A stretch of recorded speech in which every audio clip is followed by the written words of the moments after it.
Affiliate marketing and blogging. Affiliate marketing is one way in which bloggers utilize their blog to generate revenue. Make money while you sleep.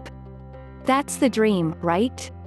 The amount of revenue generated by a blog featuring affiliate marketing links may vary significantly, depending on the amount of traffic the blog receives, as well as the compensation offered for the affiliate marketing.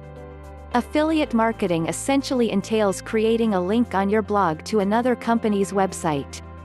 The principle behind it is that you promote other people's products, often through an affiliate network, earning a commission if people actually end up buying something, thanks to your marketing.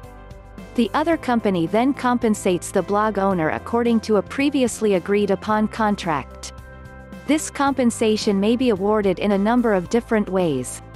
Or, the blog owner may be compensated each time the advertisement is served, or each time a unique website visitor clicks through the advertisement, or each time a blog visitor performs a desired action, such as making a purchase, or registering with the website.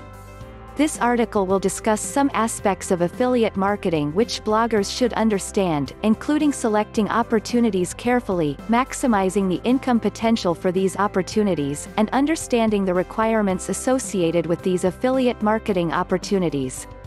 Read the full article at https://onlinemarketingstrategies.org.